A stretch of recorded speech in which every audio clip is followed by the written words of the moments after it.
Is it 4K, Brad? No, Any no, four? no, definitely not. So I it think looks it's like like looks like your OnlyFans career's got to wait, huh? Bruh.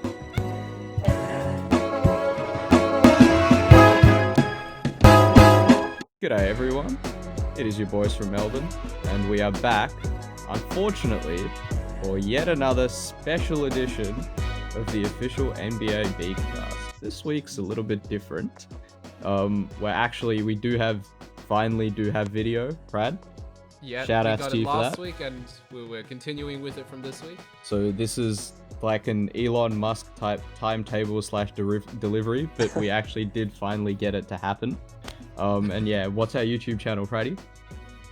The Beancast. You can find us at The Beancast on YouTube. So, we've just uploaded our first, video recorded episode there. That is the drafting a franchise.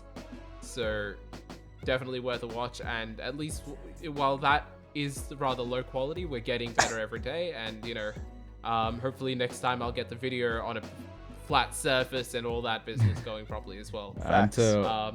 So for all of those that wanted to actually put some faces to the names, you got the video. And also, now, since we don't have any NBA, we have decided to go in a new direction for our podcast, at least until the season starts again on 31st of July. So we will be discussing our other sporting interests, such as AFL, NFL, and we might get some other non-sport related topics in there as well. At least until the season starts, because, we've got to stay consistent. Gotta have something going. We can't just talk about a sport that isn't happening the entire time. Yeah, exactly right. We've tried. We've done it for 3 months. We've done okay.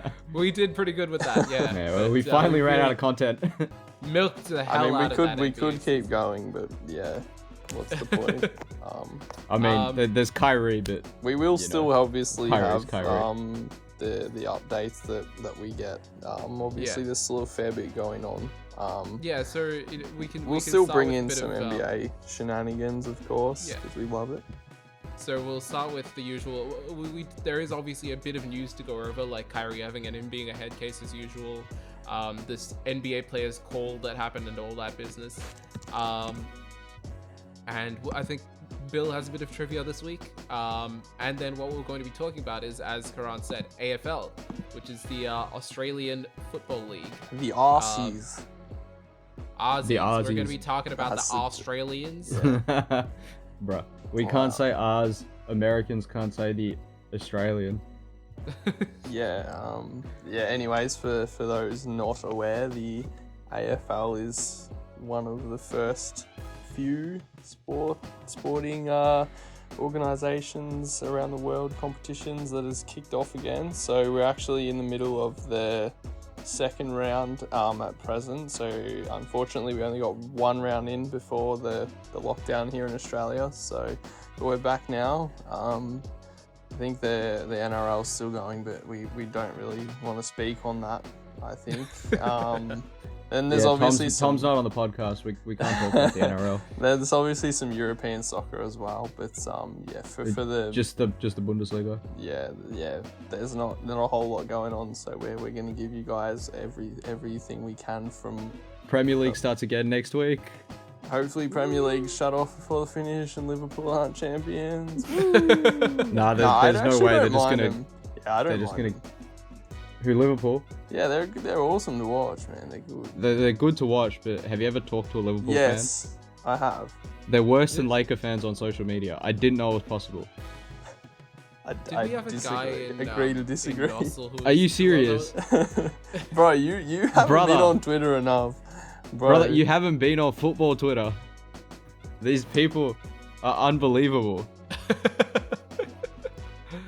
Mate, there are genuinely people putting Jordan Henderson in the discussion with Zinedine Zidane. Hey, he's the best captain I've ever seen. What? I'm just reading direct quotes now from Liverpool supporters.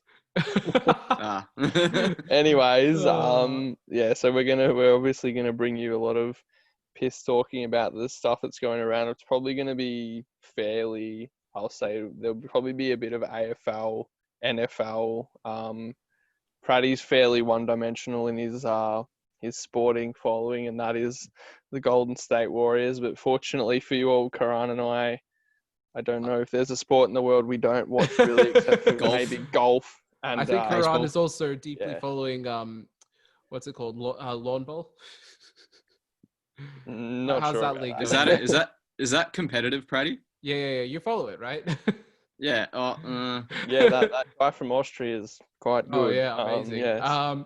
Professional Alright. darts though. pfft, Yeah, darts is good. Like MVG? we watch darts, UFC, all of that. So there's quite a bit of UFC is knowledge still going going. on. We'll probably bring that in next week, maybe. Yeah, but- Yeah, sure. I've also got a quick topic for discussion for the NBA, because I saw this online recently and I thought it would be interesting to touch on it in the Beancast for a short period of time.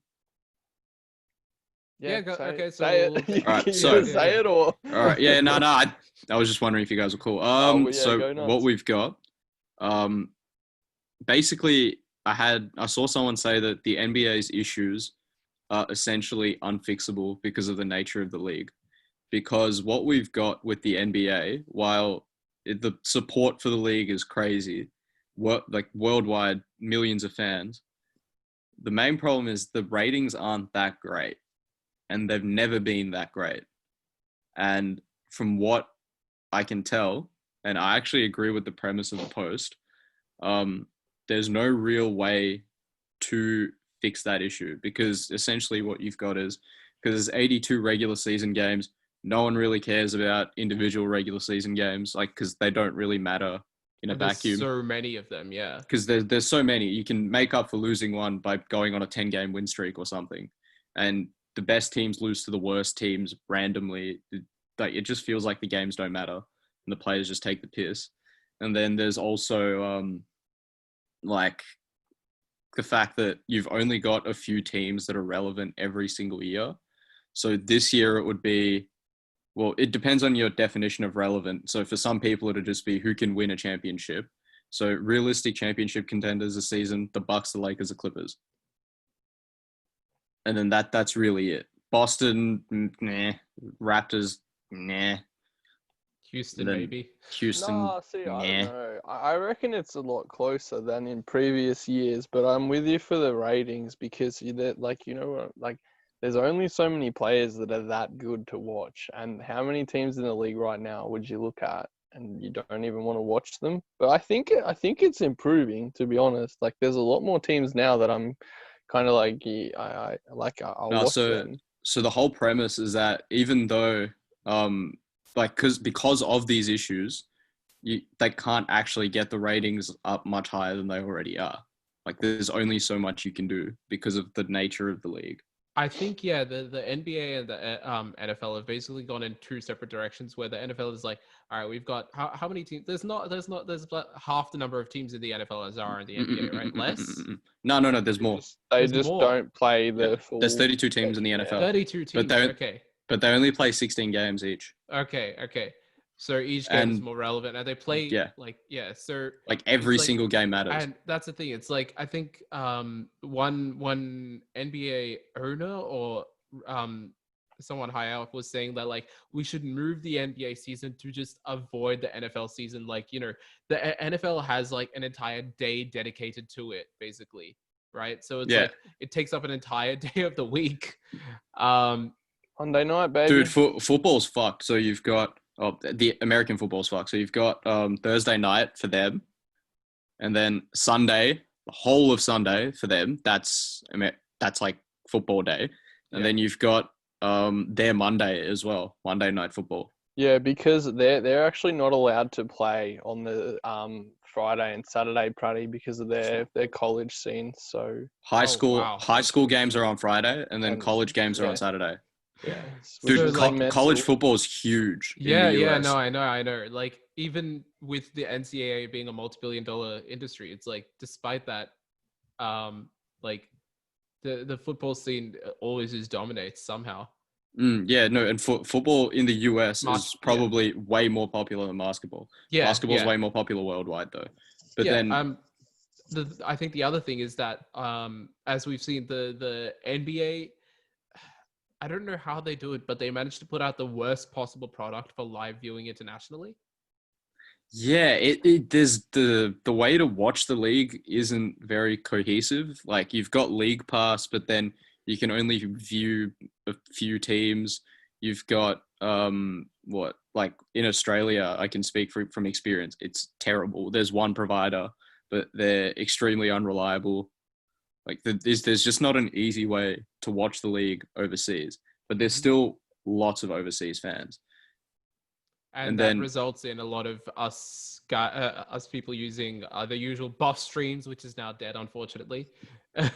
It'll return. I have no But then doubt. another issue that I see with the NBA is that, like, as you can see in the current political situation, the US, or like the whole world, is very divided right now. And then the NBA seems to largely lean one way, where they might alienate a large part of their audience that might feel otherwise to their So, political views. yeah, the NFL stays mostly unpolitical, and if they do, they'll basically appeal to the kind of American you basically assume watches NFL.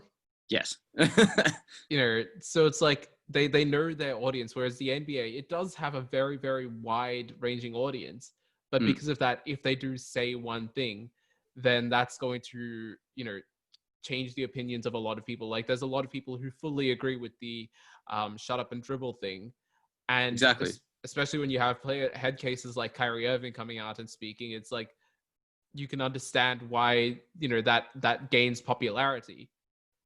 Yeah, because with Kyrie speaking out, I have no issues with that. But then what you've got in that sort of situation is you've got the people that agree with Kyrie that would probably be spurred on by his political stances. But then you've got the other half of the people who don't agree with Kyrie that might decide to stop watching the NBA because they think it's too woke for them or something. Yep, exactly. So I actually because the NBA has always kind of been like this as well. It's always been a more player-oriented woke league. So yeah, I think that deviating from that would damage the brand, but then I also feel like it kind of makes the brand less valuable in the eyes of a consumer.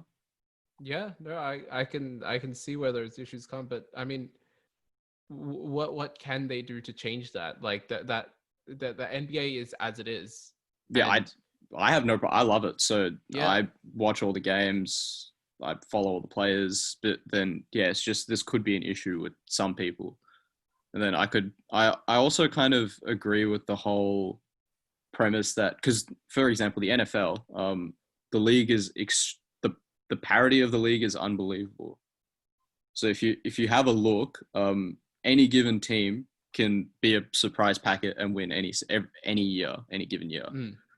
Or you've got teams that have a lot more talent, and then those teams will generally perform better than the teams that don't, obviously.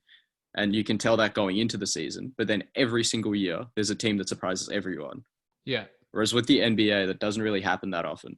You can kind of tell which teams are going to be the best teams every single year before the season starts. And even those teams that do surprise people, it's like, yeah, they'll maybe surprise people for like one round of the playoff. No, like the surprise will be an entire like season-driven narrative.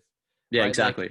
Like, but people don't have the time to watch every single game of that narrative building. For example, that season where the Celtics when they still had Isaiah, they still had Isaiah Thomas, but they went on a massive win streak to reach up to what seed was it? What seed did they First seed.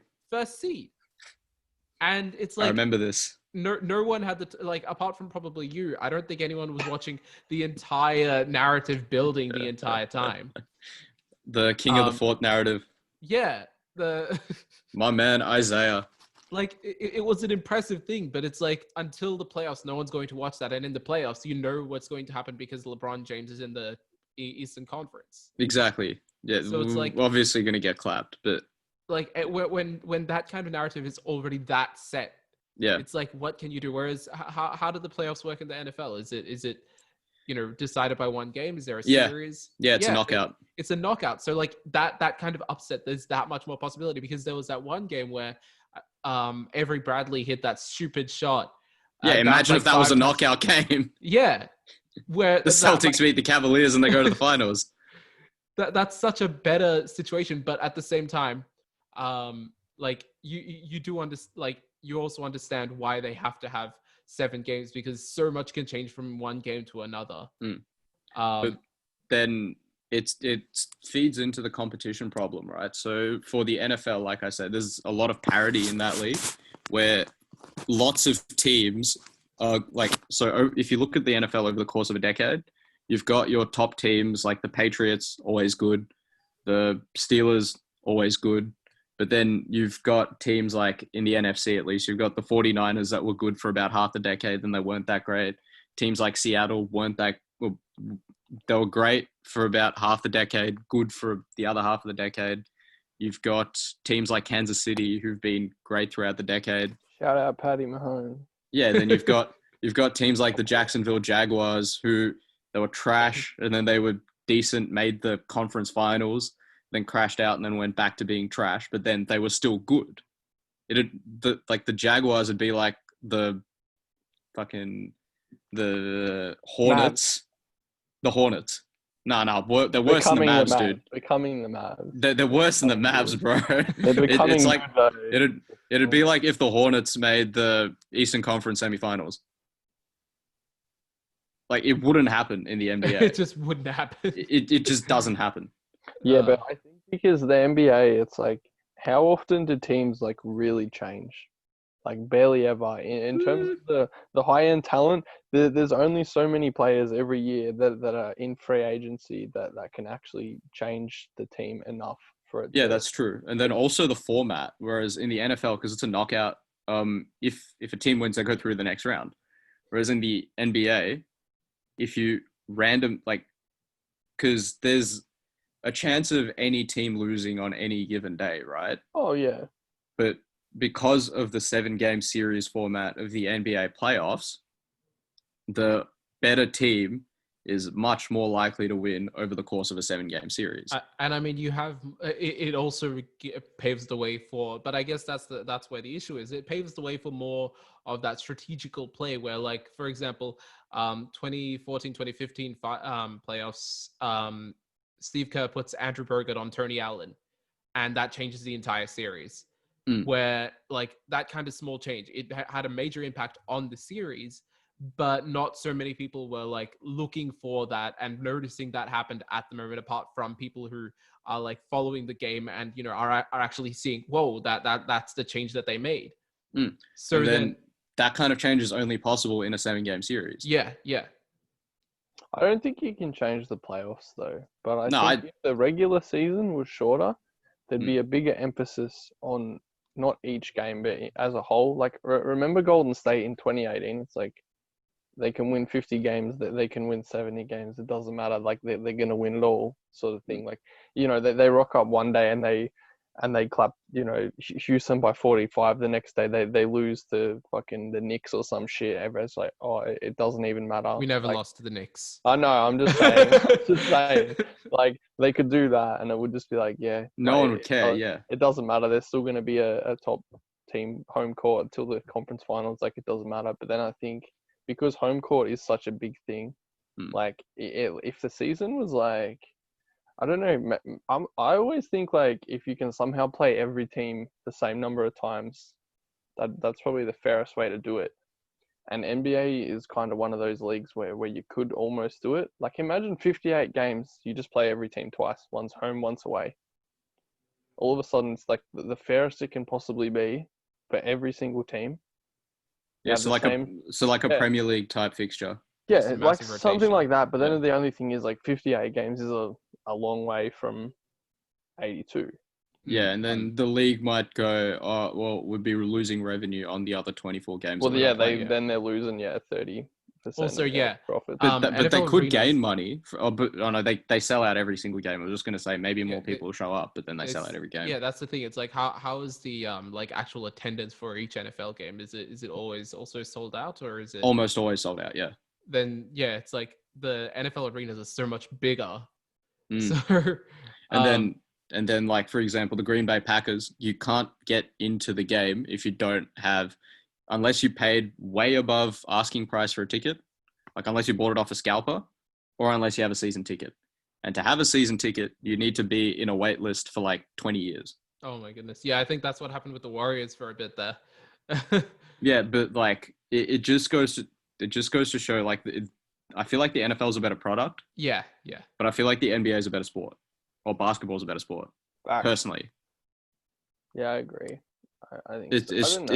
it's just the nature of the league. Continually Though. talks about it though, about making the league better. I think he's a good person to have in charge for this. Yeah, he is. He's He's a good obviously commissioner. gonna. Yeah, he's He's a good obviously gonna commi- do something. But I at the very least I can say that I'm happy following the NBA, knowing that Adam Silver is, if there's something that comes up, he's a good, like you can say, he's a good person. He knows what moral and ethical ground to take in nearly any situation.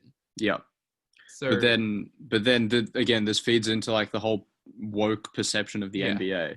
Yeah. Where people are going to be turned off by the fact that, oh, you've got a liberal commissioner like Adam Silver. yeah, well, uh, But Alright, like well- I think it's quite silly, to be honest. But Mm. then I also agree with the perspective that this sort of stuff is part of the reason why the NBA ratings aren't where they should be. yeah. I mean, But I don't think there's much you can do about it, unless you like Bill said, shorten the season, make it every team plays each other twice, and then and increase the value of online sales essentially.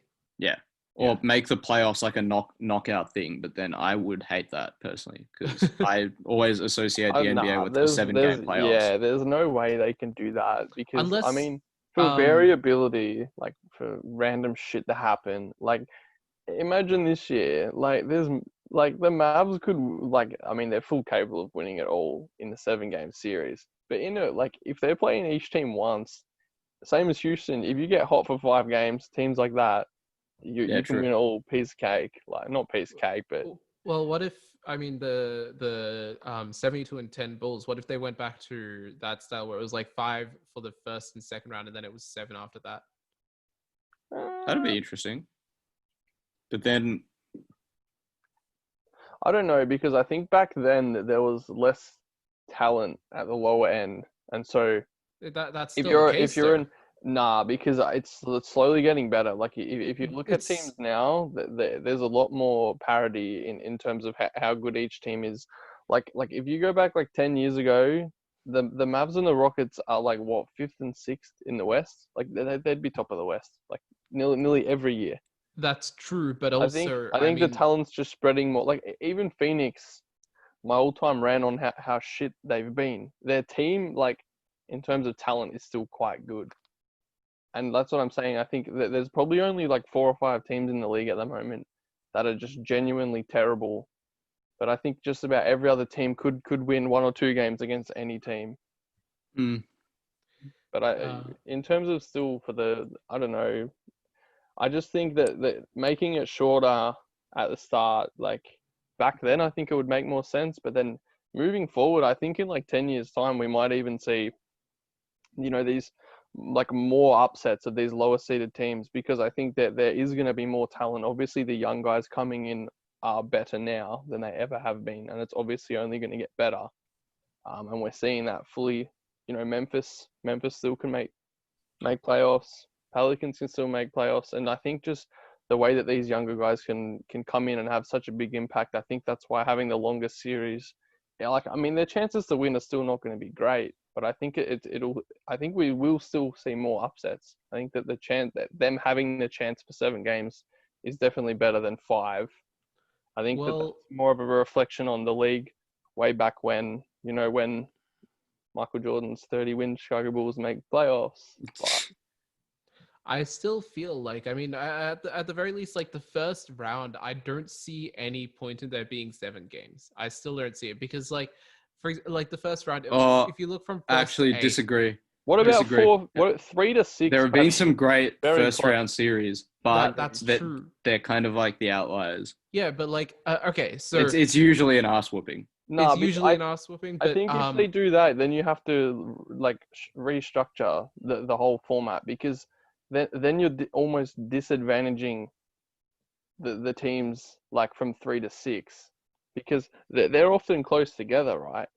And then imagine you're a Well, 5 it depends. seed now. In the West, they're close together. In the East, Yeah, it's... yeah. Oh, well, still the top 4 or 5 in the East still pretty close. But yeah, I don't know. I just think it's almost unfair. But I think we're probably just remembering, the clappings Golden State and Cleveland dished out the last few years. Whereas then we're not remembering like the the other Celtics Bulls. series. Yeah, Yeah. like we're not remembering the other series, like e.g., the 3v6, 4v5 seed playoffs. Like I think I don't know. I don't know if I'd be a fan of the 5-7-7, but I don't know. One thing that I do like the NBA changed though was the format of the games. Yes, I feel like the home teams were advantaged more. Do you No, the mean away disadvantaged teams. more? Yeah, the away teams were advantaged more the way it used Yeah. to be. They get Yeah, three you games just in a row at home. you just had to win an away game and then you're set. You just had to pinch one of the first two, and then it's like, oh boys, we can just win now two or three of these 3 home games, and we basically got it won. Yeah, so I think that's been a great improvement. That But was a then, change. yeah, you need a few more innovations like that, I feel, to get the audience to where the NBA should realistically be, given its fan base. Because it's huge, but then no one watches it. It doesn't... I think a good thing, as like if they maybe don't go with the shortened season, and I'm not sure if they will anytime soon. Like obviously it'll have to be...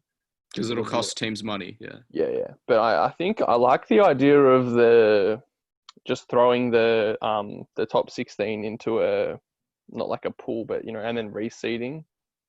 I like that idea, because like a few years ago, I think it was so have like the top 16 and then so 8 and 8. do like a small tournament 8, or something. Yeah, you still take 8 from each, and then like then they're just reshuffled based on record. Like I think that'd be pretty cool. That's an interesting concept. Because I think in 2017, I remember watching Houston versus Golden State, and I was like, this is the finals right here. Like, this is the finals. Like, no matter what happens, like that was insane. 17 or 18? No, 17. Yeah. 17 and then 18 as well. Years, both years, just about were So insane, 2017-18 player season, 2018 playoff series. Yes. Yeah. Sorry. Yeah. And I remember watching that, and I'm like, this is the finals right here. And then a week later, Golden State just clapped Cleveland, and it was kind of like underwhelming. Yeah, it's like we all knew it was coming. Even like when Golden State were down against Houston, even then I still thought there's no way these guys lose. But you had to watch. Whereas the Cleveland series is like you're just watching and you're kind of just like, Golden State are gonna win. Like Golden State are gonna win. That's all there is to it. So I don't know. I mean, that's probably an outlier of each year. You probably do almost get the 2 best teams from each conference, but there's obviously going to be years when there's not.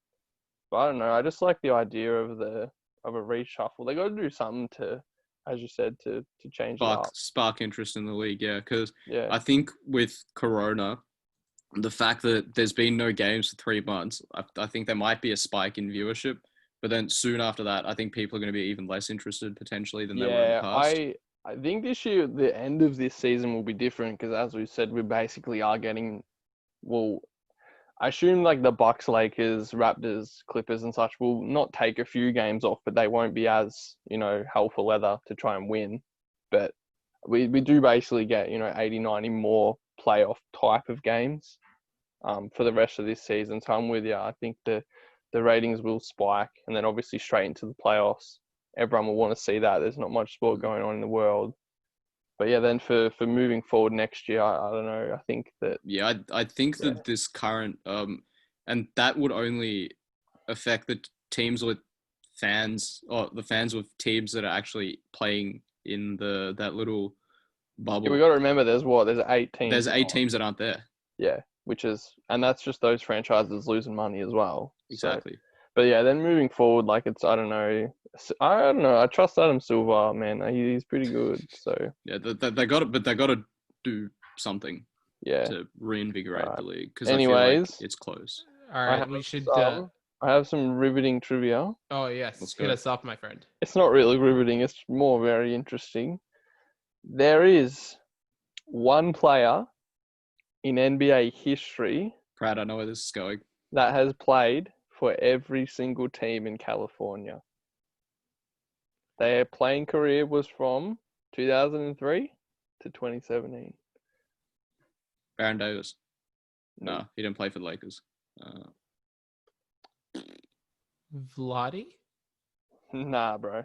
Delete Okay, that. so Oh, wait, no, okay, wait. so Pratt. 2017. My bad. All right, Pratt. All right, so we need someone that's played for the Warriors, the Lakers, and the Clippers, I'll just throw in there. They also that played includes for, Sacramento? Yeah. and the Kings. Sorry, yeah. Clippers, Kings, Lakers, Warriors. They also played for.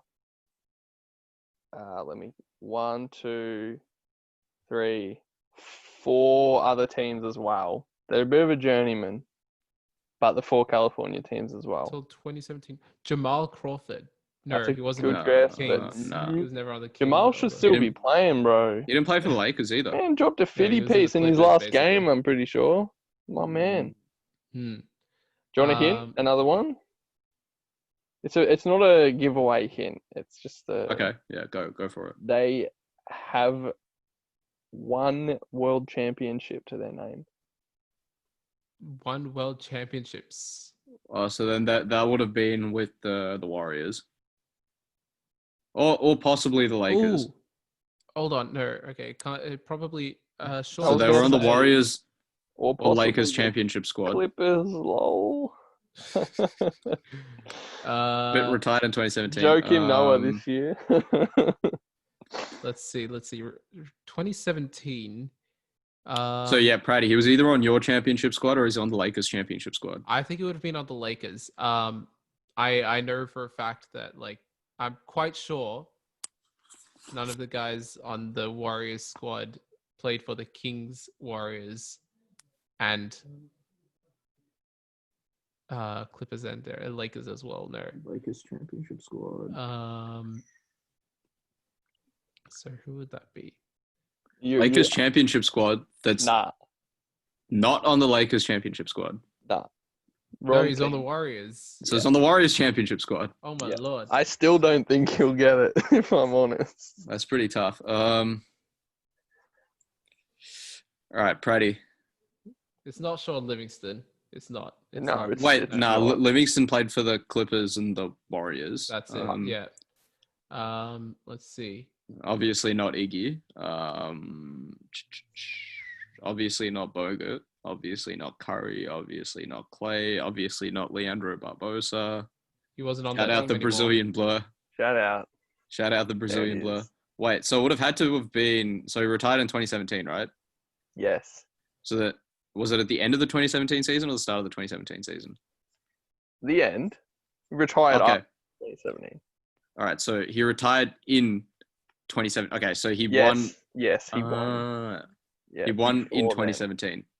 All right, yes. Now you're getting there. Yeah. Okay, cool. Pratty is on the 2017 championship team. I'm going to get up this roster because... So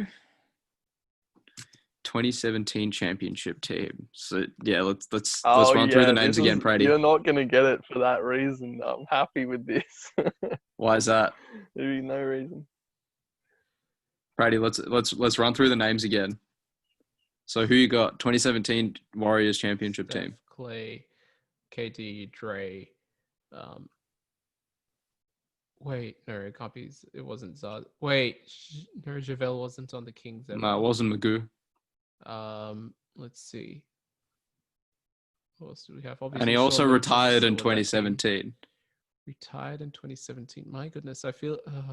Not David West. Nope. Not. No, probably not Murray Spates. He was gone long before that. 17. Why am I? All right, next hint, because you're going nowhere. They only played in 20 games. What do you mean in 20 games? Yeah, they only played in 20 games. Wait, is it Matt Barnes? There. It's Matt Yeah, Barnes. Matt There Barnes. it is. Oh my god, I should have. There it is. He only averaged like 7 points that season or something. My I think as well. boy, there it is. There you go. Oh man, You see that? should have gotten Matt Barnes earlier. I forgot he Holy played shit. for the Kings. Yeah. He No, had was the thinking- half-court shot He had I was that thinking, half-court game winner for them. can't be Matt Barnes. He literally played in SAC, I think, in his second year, and then he played the start of 16, 17 before he got traded and got a Yeah. free ring. All But right, yeah, anyways, give us the footy talk, Pratty. What do we we're in this? Yeah, so essentially, the season's basically just restarted, but like what I was asking Karan earlier, like what sort of narrative? There wasn't much time for it. What sort of narratives were built in that in the short period that we've had? Ducati! No, we won't talk about that overrated man. Please do, please do. No, it's fine. He's like the There's Kyle been- Kuzma of the AFL. Yes, that's it. No, he's better than Kuzma is, but like the hype, yes. Yeah, that's what I mean. He's like Kuzma of 2 years ago. Yeah. Anyway, there's a few hype trains. The big one was probably Carlton actually being good, which I refuse to believe because they're still not don't see it. good. What else was there? So Carlton. There hasn't been too many. Like there's not been any like huge moves this All right, so offseason. Pratty, I'll give you some context. So Carlton are like I feel like they're the team that everyone loves. They're like the mid 2010s Lakers, but over the past 20 years. Mid 2010s Lakers. So Yeah. what? So just like Kobe's they've retirement? won a shit ton of championships, but they are terrible, and they have been for a long time. And also a fan They base are that's very as toxic. bad. Nah, they don't have that many fans. Oh, okay. Like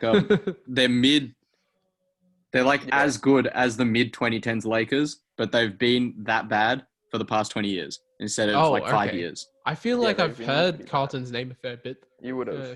What other narratives have there been? I don't know if there's the Richmond dynasty. Richmond are amazing. Richmond are like. Hey. I don't know how to. Sorry, fellas. I do want to get this out of the way. Don't get Ryan Lowe any more erect than he already is. Bro.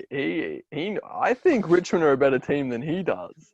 Like Richmond, are like right, Pratty. Richmond are like Golden State in the last 3 years. Except imagine instead of Kevin Durant and Clay getting injured in 2019, just imagine they lost somehow. That's what I wouldn't say that they're as historically dominant as like the Warriors though. But in terms of like output, oh yeah, no, I get what you mean. They're more like, let's see. It's like, for example, the Warriors with KD, put them in a 7-game series against any team in NBA history, I think they win. I don't think that that's the case with for right now. I don't know. Richmond's best is very good, unparalleled. But then I take like the late 2000s Geelong teams over Richmond, for example. Nah, man, Richmond pressure. No one compares. Like when they really the cat skills. I don't care, bro. Mate, nah, man. I mean, man, you can put as much pressure as you want on Gary Ablett. He's still getting rid of the ball cleanly. Go back to the preliminary final, right? All right. Geelong are up 5 goals. So in NBA terms, I know what that means. They're up by points, 20 points. No, more like 15. 15, 20. Yeah, about that. They're up by that many. Because you can come back from 5 goals down. In the third quarter, they're up by that many. Centre bounce. Geelong going to get the clearance running away. Trent Cotchin from nowhere. Just dives full length. Can't remember who he nailed holding the ball. That happened. I just walked out. I knew Richmond were home. They were down by 5 goals. Yeah, like, this was like this was like 2 years ago. It's over, bro. But then that wasn't the peak Geelong side though.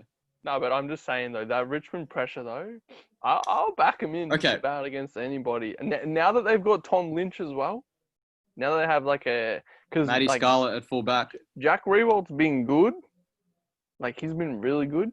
But now that they've got Tom Lynch as well, like you could flip a coin. Either of these boys could win the Coleman, like either.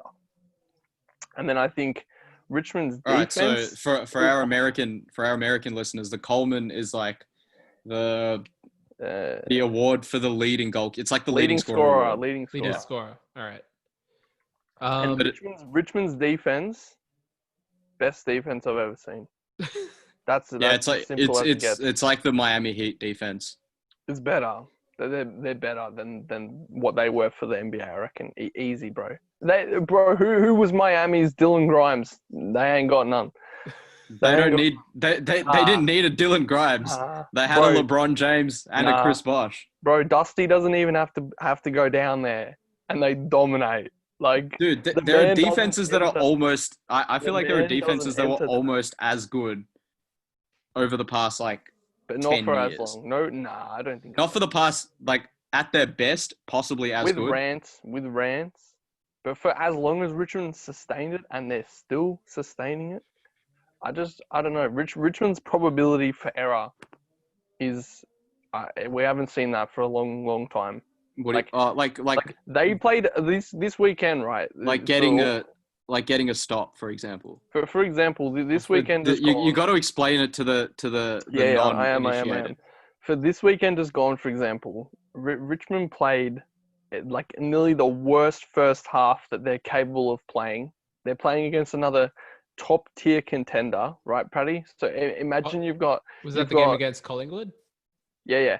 All right. So imagine you've got the Toronto Raptors, Boston Celtics. The Boston Celtics play the worst first half they've played in 3 years.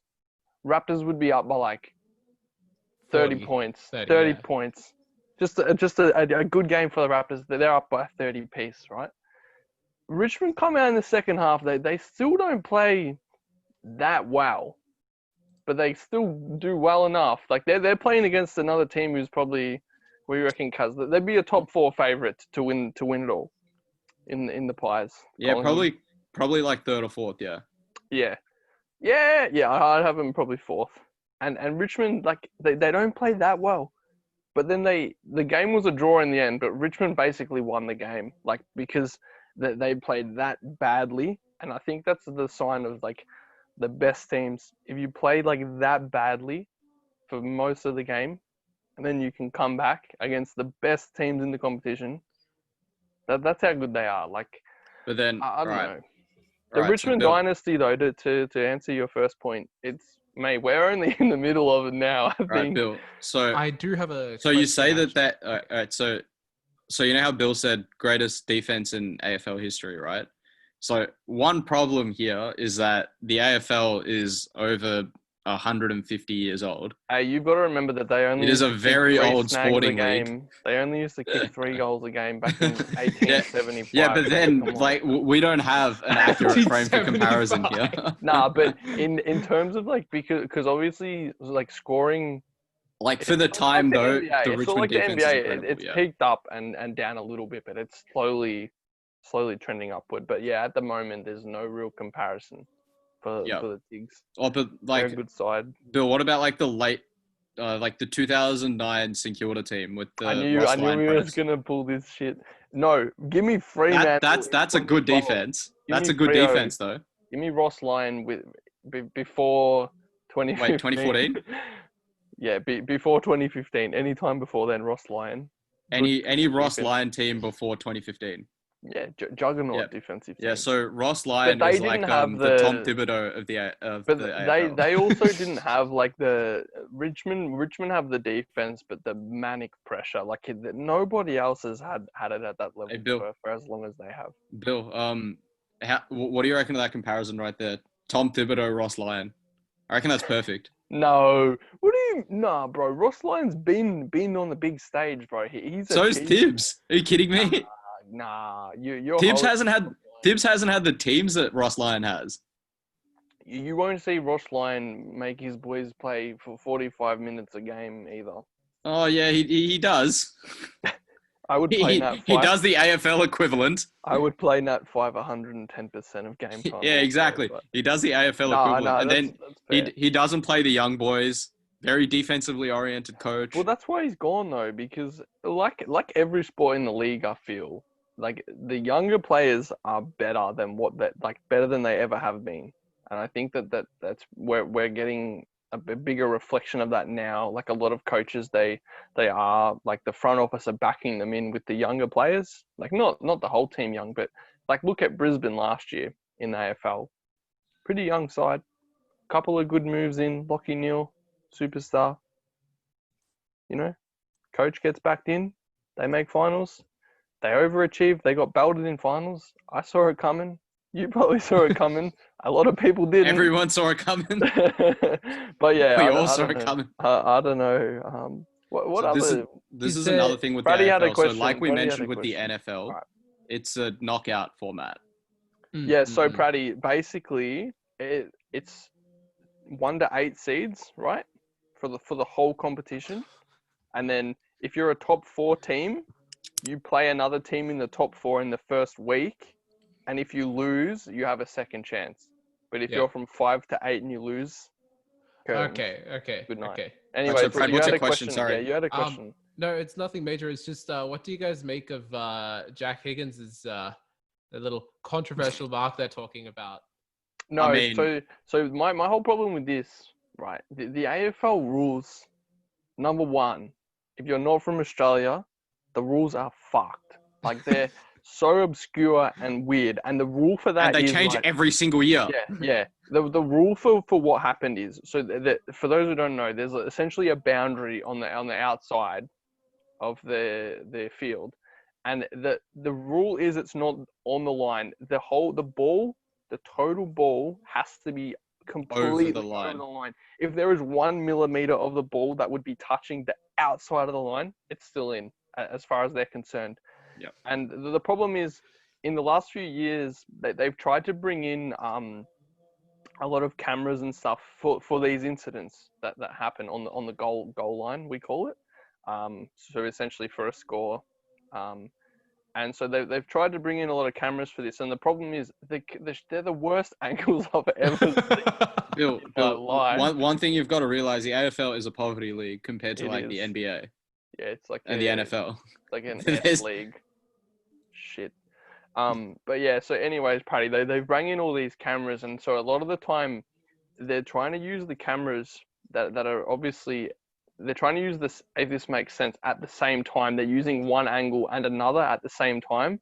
So they're using one angle to see when he's taken control of the ball. So if he's got control of the ball before the line, you're allowed to obviously fall over the line, and it's a mark. Yeah. Same as the NFL. You can take it as long as your feet.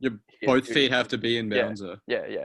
So if you do that, so they're using one camera to determine when he's marked the ball in relation to where the line is, but then they're also using the other camera to see if he's over the line. So they're not just using one angle, which is a big problem, obviously, because then one angle you're like, oh, yeah, he's marked it. But And they're not consistent angles either. Yeah, it's So really on one angle it says one thing, on another angle it says Yeah, another thing. but- Essentially. But that one was fine. That was a mark in my opinion. I'm happy with that. That one was it. That was it. I mean, you could make a solid argument either way. I thought like watching it live, it wasn't a mark. I always Like think watching it in doesn't look real like a time, mark I because thought it of the wasn't a mark. momentum. Yeah. I don't know, but what other narratives have we had for trying to See, think? because of Corona and because of how the AFL season works in terms of the times, I was just telling Prad this. There hasn't really been much time for the narratives to kind of Yeah, so it's not like the American sports where you don't have Skip Bayless and Shannon Sharp on There are equivalents, but they're not as popular. You've got Tom Brown, who's an absolute muppet. You've got there's nothing. Great designer really, though, Tom Brown. There's nothing really going on every day, but there is an interesting thing to make because of this is something we can sort of compare to the NBA because of the coronavirus. The AFL has essentially made some hubs where they're playing games. So obviously, because it's the kind of game it is, like it's same as NFL, you just simply can't play multiple games at like a day weekend on the same field. So I think they've got, at the moment, there's a couple of teams up in Brisbane and the Gold Coast playing. And then there's obviously talks of more because there's 10 teams from Melbourne.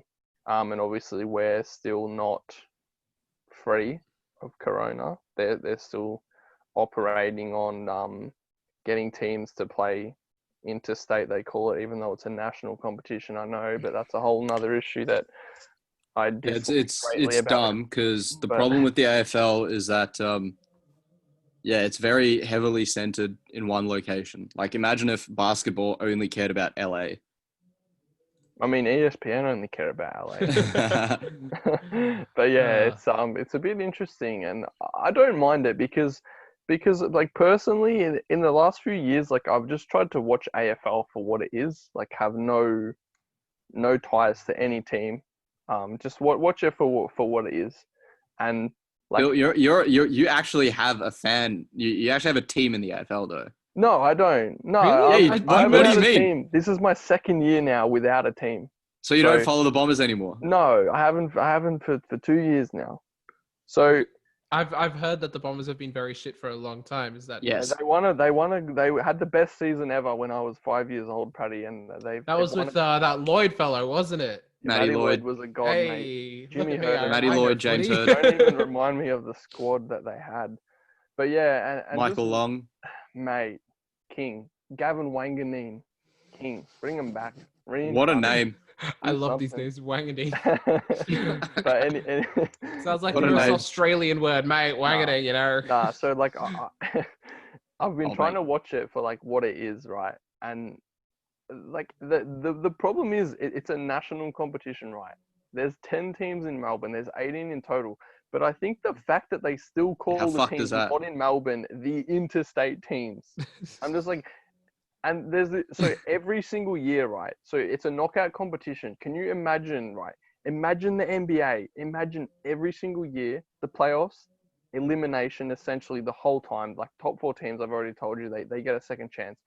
But imagine, no matter what your record is the whole year, the final game of the year, imagine that's always at like Staples Center or Madison Square Garden.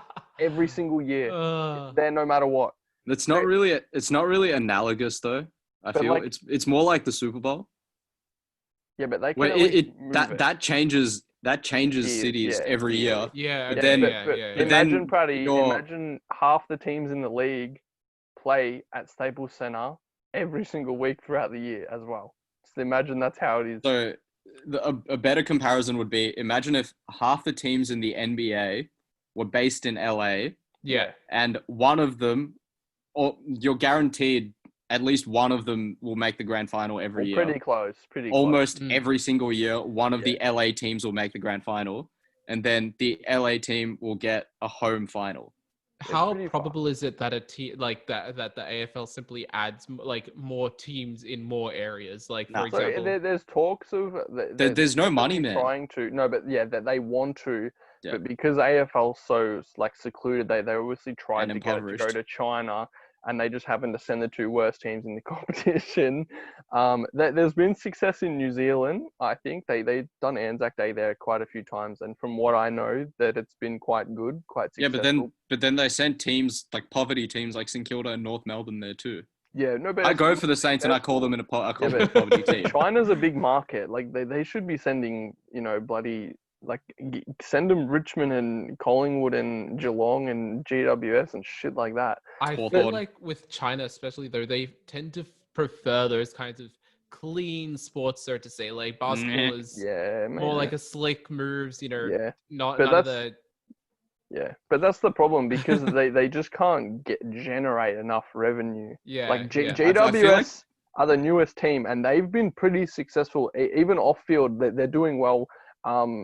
In terms of money wise, that they're already matching several teams from Victoria in terms of we call it like membership, which is basically like your yearly pass.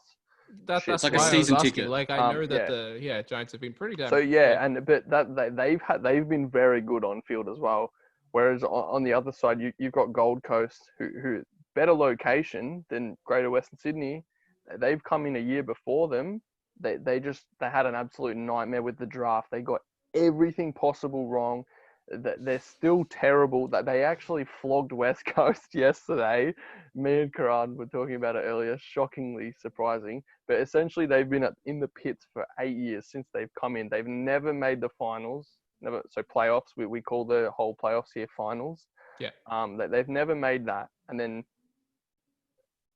So then they kind of Brad, like AFL's had to feed them, top picks, priority picks, we call them. They get The like Charlotte an extra top pick. Bobcats, basically. How relevant is a top pick in the AFL draft? Very. Yeah. It's Very. probably not as good as an NBA like top pick, but still highly sought after. It's probably more. I wouldn't say it's about like the NFL. Yes. Like your first rounders are almost they're supposed to be players that can all be stars. And they're Okay. The whole first they're round. often more ready-made. The first round picks are generally you can slot them in straight away. Whereas because the AFL, the draft is after essentially you're 18, and because it's such a physical league, like if you're coming in at 18 and you're just not fit, you might have all the skills in the world, but if you're not physically ready to go, like physically ready to take the hits, like at least in the NBA, if you're, you still you can put on more muscle, but you can still play if you're not as big as the other guys. It doesn't have as much bearing as the AFL. Okay. But these younger guys who come in at 18, they're often bigger. Their skills are like them. The people might draft lower might still have the same skills, but they're just not as ready made. But yeah, essentially, Gold Coast have been essentially gifted, these priority picks. They're called. And so this is their, they had Gary Ablett. You've probably heard the man, the little master. He was called. Probably him or Franklin would be probably the best player of our generation. So Kaz, Gary Ablett say. basically is like a KD tier player. Oh, he's a top 5 of all time tier player. Okay, And he's Actually no, probably not a KD tier player. He's probably like a. a We didn't watch. Jeffrey. We didn't watch Kareem. He's a Jeffrey. tier. Closest thing that I can. He's like a LeBron type player, basically. I actually did want to ask. He's like a LeBron level player. But imagine if LeBron in like the peak of his career went to join the Bobcats. Charlotte Bobcats. Yeah. To get paid bank. So he did that. So what happened was, Paddy, so Gold Coast were essentially like the newest team that we've seen, like obviously there's been teams added over time, but like since we've been, we haven't been on this earth for that long. Gold Coast were, I think it was 2011 or 2010, 2011, something maybe like that. then, yeah, they come in. And 11, so 12. obviously they get a whole bunch of picks to make sure they're good. Then they can obviously sign a whole bunch of players. They got a whole bunch of money, and they got Gary Ablett, who was best player best player in the competition at the time. And so he played there for, I think it was 8 seasons. They got pretty close to the finals 1 year. He kept having shoulder problems, and then so in the last few years of his career there, he was not on the downhill, but he just wasn't out there enough for them to succeed enough. Like he just couldn't get fit.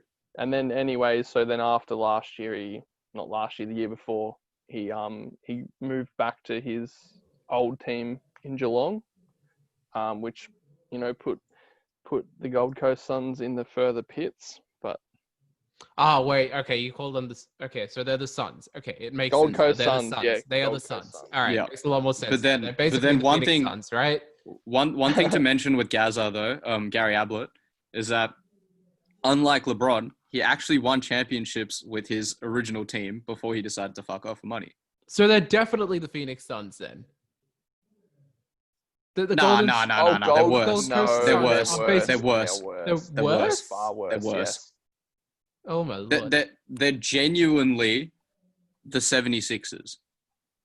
The No, 2000 Okay. like that 76ers, like the tanking 76ers. for the 10 and 8 the years. 6 and 7, the possible 6 and 76ers. Yes. Yeah, they've been terrible. But yeah. But they've been that for their whole history as a team. Okay, Yeah. okay. Except when like they got LeBron and then LeBron they almost got took them to Gaz. the finals. As, well, not the finals, but like the Like- playoffs. okay, so yeah, so Yeah. for the AFL, the entire playoffs, playoffs are is called the finals. Yeah. and then the final I is called the grand premiers. final. The Was- grand oh, no, final. okay. And then they're called premiers, not even champs or whatever. But yeah. Anyways, so- I did want to ask because this is a bit confusing to me, both with like NFL and with footy. Is like, how is one player like able to lift their team and be labeled as the best player? Because like with basketball, there's In the- 5 players on the court. Like like as LeBron said, 2 points is not 2 points. I'll explain later. Ah. So that's easy. I'll explain it like with Gold Coast. I reckon you might be using the same one. Nah. I was gonna say Alright. because the NBA is essentially scoring happens so often. Yeah. Yeah. In AFL, scoring is more frequent than the NFL, but still nowhere near as frequent as Yeah, because the as scoring is basketball. not as frequent, but the scores are way higher because the It's scoring is worth worth more more. points. Yeah. But like, really, they like if you kick 20 goals in a game, that's a lot. yeah, but exactly. Is that like how? Like shouldn't over 100 everyone points, you've be had a able big So night. to? so essentially, the like players like Ablett and such. So determining like who's really good, as you asked, is a lot of it comes down to the big impact plays. So there's players in the AFL. So there's this thing in terms of tracking players. We don't have your points, rebounds, assists, or in the NFL we don't have the yards, receive, ran, whatever tackles. We have tackles, but it's not really the same. In AFL, there's things we call them disposals. It's basically a kick How many times or a you've got the handball, ball and gotten rid of or the you ball? we have mark as well. Then that's if you include mark and disposal, it's possessions. And so anyway, a lot of it is just to like you can quickly look at the stats and see who's had a good game just from disposals. But a lot of determining like who's the best in the league is the eye test. Okay. There's a lot of players in the league who don't necessarily. I would say in the current AFL before they shortened the quarters for this season because of Corona. Like if you got 30 disposals in a game, that was really good. That was a Like good game. that's like a 30 PP, 30-point game in the NBA. No. It's like a 25-point game. In terms of how common it is, yeah. All right. Yeah. It's like a pretty good game. 25 point It's game. a pretty Yeah. good game. But then there's players in the league who don't need to get 30 disposals to have a huge impact. There's obviously, because a lot of AFL is disposing of the ball, kicking and handballing. So there's a lot of emphasis on what you do with the ball, if that makes sense. And Ablett was just one of those guys who, if he had games where he got 50 disposals, he broke the records for most disposals in a game. But No, like, I didn't. Oh well, like no, he did back then. came close, but yeah, it was like Tom Yeah. Mitchell. But yeah, no, I know what you No, mean. before Tom Mitchell, he broke the records when he was at Gold Coast. He Yeah, never held the highest disposal record. It was Greg Williams, and then it was Tom I Mitchell. swear Ablett got 53 against the Pies, and that was a record that day. All right, But either way, I'll do the young Jamies, but go on. either way, so proud of you. But he was so good at disposing of the ball. Like it was just like barely making a mistake. But then, and then okay, is there any emphasis on, for example, if someone disposes of the ball and then it ends up with the opposing team just off who is like there to catch the ball? Nah, so in AFL, you will rarely see if it's a mark they should take, that they will take it like 990 times out of 1,000. Whereas if it's a kick, so we call it a contest, and that's sort of where the defender does have the chance to interfere, sort of knock the ball out. We call it a spoil. If they have time for that, then it's you will sort of put it back on the guy who kicked it.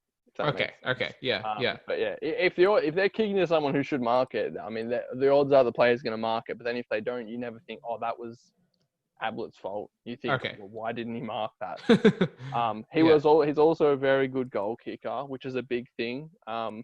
Especially at the moment, there's a lot like the best players in the league at the moment are sort of big, strong, 6'4", 6'5" midfielders who can kick goals as well. Like powerful players. I'd say at the moment the best players in the league are Nat Fyfe, Dustin Martin, and hey Bill, I'll say Paddy. this though, your engine room, while like your midfielders, for example, while they do take away the most awards, I feel like the most impactful type of player you can have is a superstar key forward. I'd say that or a ruckman, because I think Brodie Grundy probably should have won the Brownlow last year.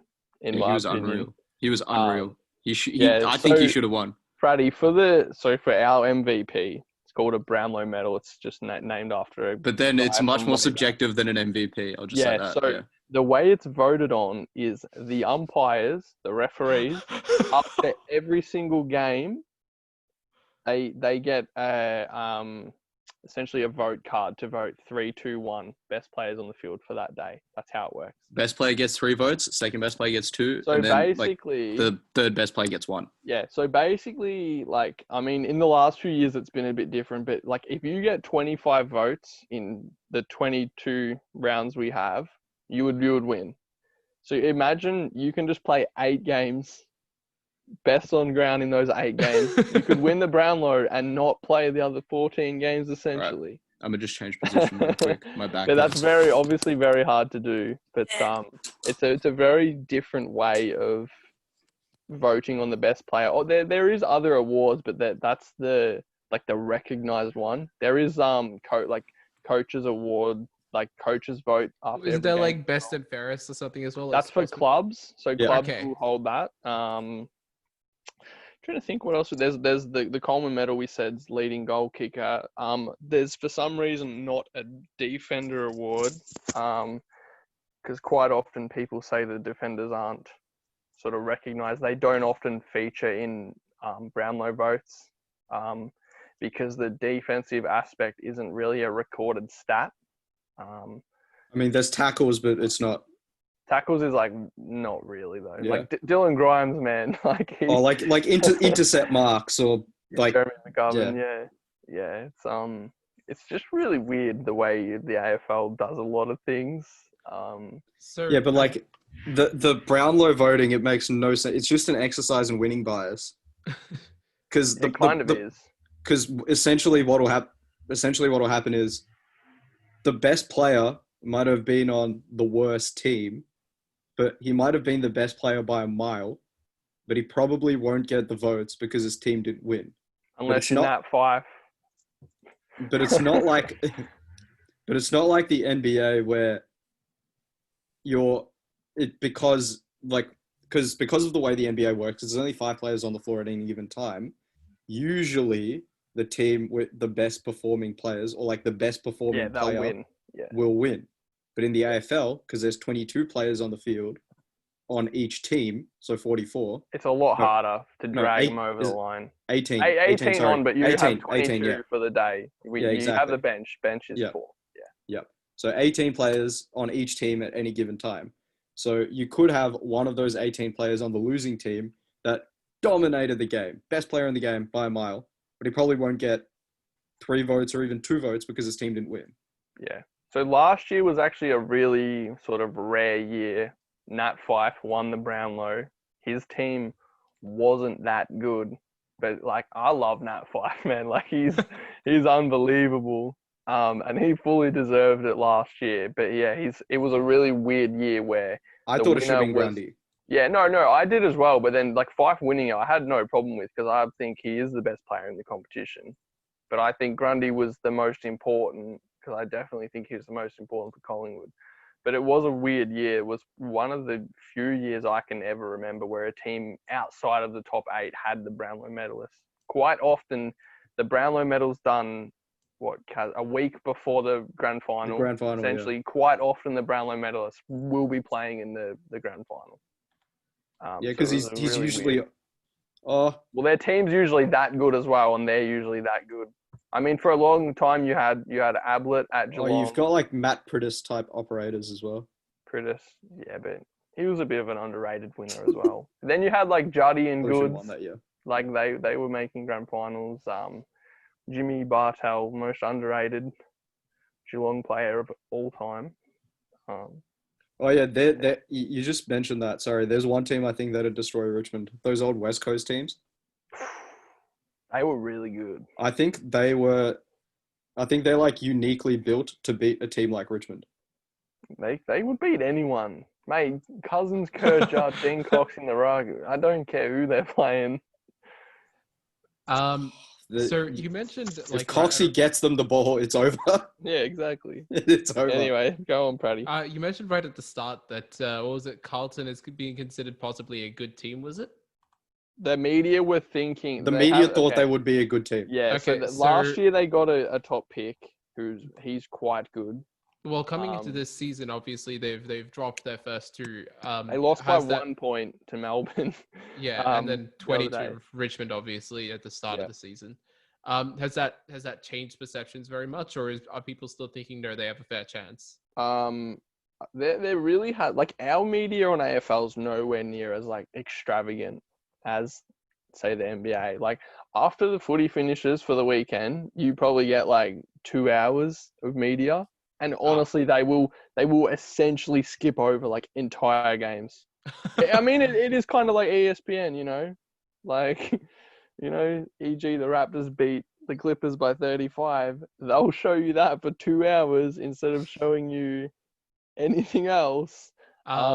They do kind of do a bit of that, but I mean, I think it's probably too early to say, but I think we'll probably get more on our time tonight, Sunday, yeah.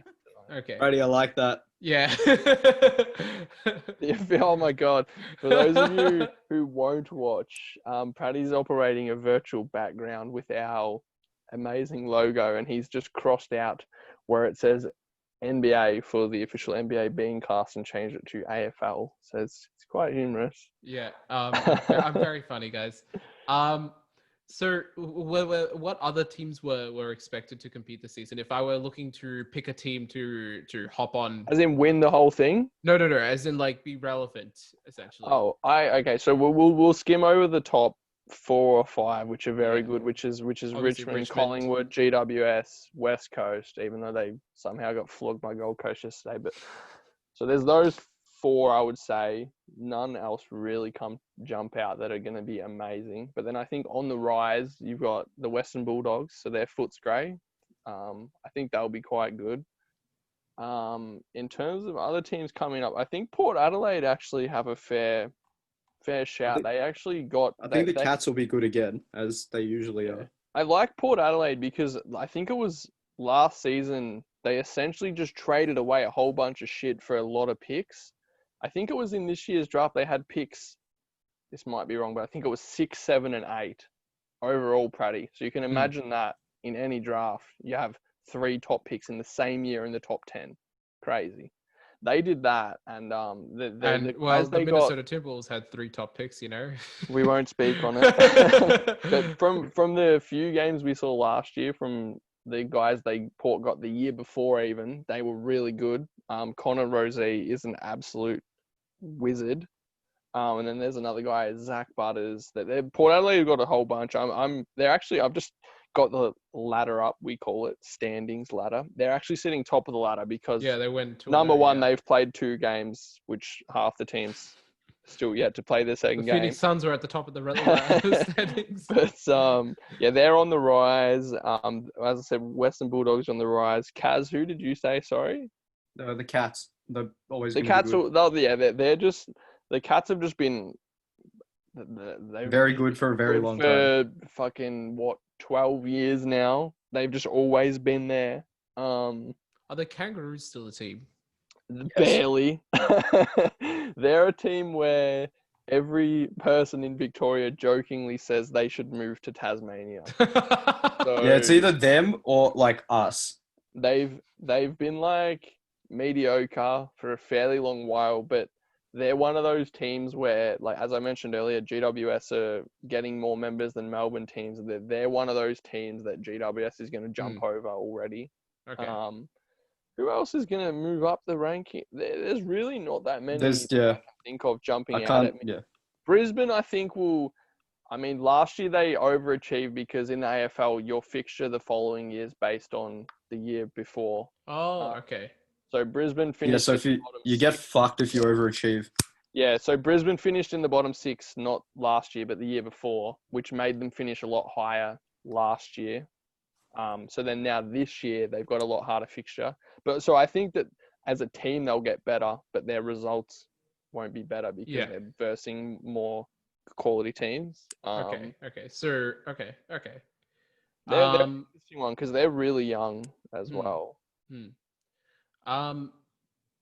So I wanted to, we kind of already went over this, but I was thinking like, are there any like 1-game narratives? The whole, it's just 1 game, but if you're Port Adelaide are making the premiers. If you're a Collingwood supporter versus Richmond, yes, because or if you're a fucking what else? Gold Coast fan. if you're a Gold Coast fan, any game that's a win is quite good. No, so because it is still fairly state based over here, the state games are quite big. So Fremantle versus West Coast in Perth, that's quite a big game. And then Adelaide versus Port the Adelaide is showdown huge. we had yesterday, but Port whacked the shit out of them, which we love to see because we all Fuck hate Adelaide. Adelaide after their power stance and then getting clapped by Richmond in the grand final. Quite funny. And then you've got this one's probably not as hotly contested because of how young GWS are. But then you've got the GWS Sydney. That's quite big. The Brisbane games aren't really that big. What do they even call them, Kaz? They have The a Q word. clash. The Q clash. Queensland sucks. clash. How good. But on that, Paddy, there is Shows some, the brains of the Queenslanders. the really old teams from Victoria, that those are still seen as quite big games. So any of these teams playing against each other, really, you've got your Richmond, Collingwood, Carlton, Essendon, even Hawthorn, throw them in there. Any of those teams playing against each other is quite big. Okay. I'm trying to think. Geelong and Hawthorn was a fairly big rivalry because Geelong lost a grand final to them in, was it 08, Kaz, I think? Yeah. Yes. 2008, Geelong lost a grand final to them. And then Hawthorn, Essendon's a big one as well. Yeah. Geelong Hawthorn. So Geelong lost the grand final to Hawthorn in 2008, and then one of their players, shout out Paul Chapman, sat their whole Geelong team down after the game, allegedly, and just said to them, "We are fucking never losing to them again." And then Geelong and won. you need to see Paul Chapman. He's like he is the human equivalent of roid rage. Do you know what Steve Austin looks like, Brady? Imagine him, but as an AFL player. Oh my lord! Okay, yeah, I get what you mean. And I think Geelong went on to win, like, they beat Hawthorn for, like, I think it was a good 7 or 8 times in a row, which in AFL, like, that's quite a long time. But then Hawthorn, they won 3 in a row from 2013, 14, 15. I think that's right. Yeah, that sounds right. And yeah, so then the rivalry sort of renewed in those years. Geelong. I mean, it was kind of put to bed in those years. Yeah. And now it's back. Yeah. Now they're trying to hype it again because, but yeah, that one was quite good for a while. But that's about it for the rivalries. A lot of it is sort of location based for the states, or if you're an older Victorian team, or essentially if you've had Sydney and West Coast was quite a battle for a while. They met in 2 grand finals in a row, won each by under a goal. But yeah, it's really sort of circumstantial, I think. Like Cleveland Golden State come up out of nowhere. It's sort of a bit like that. Okay. Now Cleveland Golden State's more like Geelong Hawthorn. Yeah, that's what I'm saying. It just comes up out of nowhere sort of thing. Like It's not a historical. There's no ties to it. So I feel like we've covered a fair bit of the AFL there. You know, going into the past, going to the future. I think we can move on to a bit of weekly malnourishment, but it's nothing too major here. I just want to hear if you guys have any, because going to the AFL is such a common thing. Like even I've done it, and I don't follow the AFL at all. So do you guys have any quality stories from like a time you attended a match? I feel like Bill, you would have way too many. Yeah, I would have a few. You go first, Kaz. I've got many. I got a few, but my favorite's probably so I'm very vocal at the games and I talk a lot of shit. Yeah, so Pratty, AFL games, if you're in the crowd, like it's not like chanting like European football, soccer. You talk shit to the people around you. It's more just like yelling at the field. It's more like you just yell. There's no like chanting. There's no like clapping, like come on, whoever. And it's just yelling, like abusing the umpires and everything like that. It's just but see, the thing is, you do this, and then one of the fans inevitably, because I talk a lot of shit, one of the fans will turn around or just like be like, "Oh, shut the fuck up, your team's shit," or some shit like that. Yeah.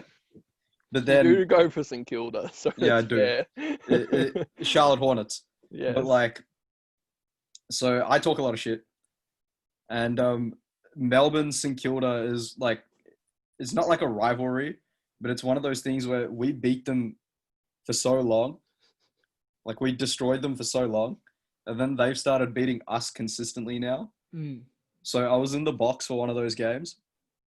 And because my experience at the games is usually sitting in the crowd, I was taking my crowd behavior into the box. Oh boy. That is not ideal. No. The box pratty is like I know. corporate Yeah.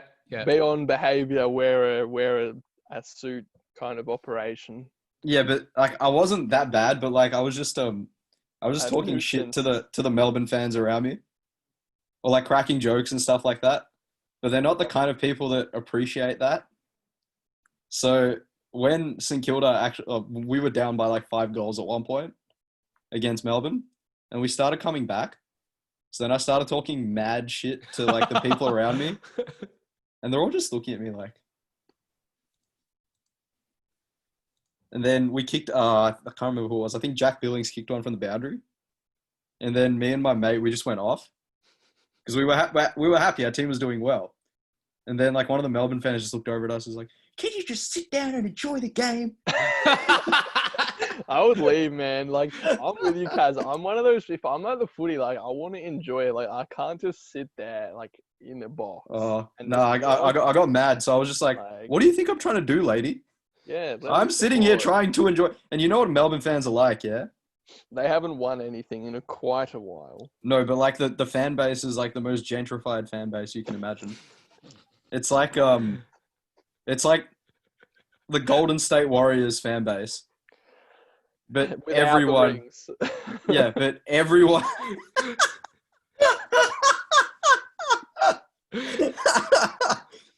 But like everyone's a VC sort of thing. Like everyone's like one of those like rich old people living in Richmond. So it's like that. So one of those old ladies got angry at me. So then I got angry back, and we got in a massive argument. It was good fun though. That's good. Man. All in I good love that mean. shit. All right, I actually have one, which is nothing too relevant. And I barely even remember the teams because, Bill, you might not know, but in back in high school, I had a mate named Jonty and another named Sage, and Yeah, these I know of. Yes. These two were probably the most white friends I could ever have at the time. Jonty and Sage are about as white as it gets. Yeah, so Sage is a massive Richmond fan, I believe, and Jonty Cats, I think. Yeah, he's a Cats fan. Yeah, so we found an opportunity, and we were like, "There's a game between the Tigers and the Cats. We have to go to that." So you know, I had Jonty on one side and Sage on the other side, and we were watching this game, and Richmond managed to build. This was probably like what 2013, 2014, maybe No. This was once I was in uni, so it would be 2016. It was in 2016. Yeah, Richmond were all right by then. No, actually, they were really bad because I think 16 was the year they come good, wasn't it? That's the thing. So, they built a massive lead in this game. 17 they won. 17. Yeah, they won 17, but like. But then they started getting good in like decent. 16. Yeah. Yeah, Sorry, because, Brad, continue. Like this game, they had a massive lead. Like even for someone not following the game, this was a pretty damn big lead, like 30, maybe 35. Felt even bigger than that. Might have been bigger. And Sage just kept on saying the entire time, but like this team is known for blowing their leads. Like they will blow this lead 100%. And right up until like third. Yeah, I know where this is going. It was fine. They bottled it, didn't they? I had to leave. I had to leave, but they as you said, they bottled it very much so. The Cats made a massive comeback, and my mate, another mate of mine, was there, and he was just like sending photos of the score the entire time. Like it was getting closer and closer and closer. I remember this game. I remember this game. By the end of it, yeah, my mate Sage, like he was like, I fully expected this from the start of the game. Hey Bill, what's yours, man? So Mine's actually quite a funny one. I've got a few like, where my old team win. Like I was at the famous Anzac Day, Kaz of Zaharakis' goal. Oh, you were there. That was insane, but this one's a funny one.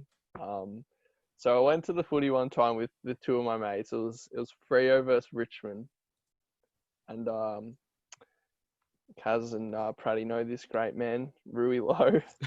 We were Oh, sitting, I got a story with Danny Burgos after this, but yeah, go. we were sitting like maybe, I don't know, a bay and probably a few rows back from the Richmond cheer squad. And anyway, the game's really close. The whole game's really close. And I know Rue's getting pissed because my other mate's getting into him about Freo being in front. And Rue's getting pissed, but he's not saying anything because I knew what he wanted to do. I knew he was waiting for Richmond to win the game and then just go off. And I knew, I was sitting in between him. I knew. And I just was slowly talking to him like, you're just waiting for the Richmond to win, aren't you? And he's like, yep. And I was just waiting, and I'm just enjoying it because I'm loving the footy. Freo are playing, Nat Fyfe's playing. Love Nat Fyfe. Got the 3 votes that day. Shout out Nat Fyfe. And game's close the whole day. Like, mate's going off at Rue, just waiting for it. And then Richmond get in front with a couple minutes left, and I can see Rue, like, he's getting excited. He's happy, he's smiling. We're around the Richmond supporters. They're all happy. And you would remember this game, Kaz, if you've seen it. It's the one where... I know which one you're talking about. So Bashar Cooley... So Richmond are up, Pratty, by less than a goal, and they have a kick out. So Freo have kicked a point. Bashar Cooley takes a kick. It was a fairly easy kick to make, but he didn't execute well. Fremantle intercept the ball. Was it a kick down the boundary? It was Mundy. After the siren, Mundy kicks a goal. Fremantle win by less than a goal. And I just see Rue going from like absolute, like so happy. And it was just like in 1 second, it was just to a fuck. The biggest blue balls of all time. And I'm just like, I was laughing. Like, the man was getting edged all game. I've been really lucky. Like, I've been to a lot of games decided by less than a goal. And my team hasn't won them all, but they've been good games to go to.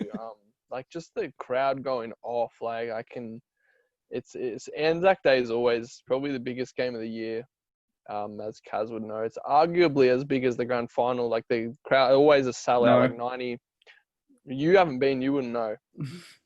Like 95,000 at the end. It's not the grand final, man. It's arguably as big as, like, for what it is, it's mental. It's just like a traditional thing, yeah. The crowd though, like in those close games, it's crazy, man. Like, but that Freo game, I don't know, I just remember it was funny as, and that Fyfe getting 3 votes as well. What more could you want? Like, hey Bill, do you remember the 2009 prelim final?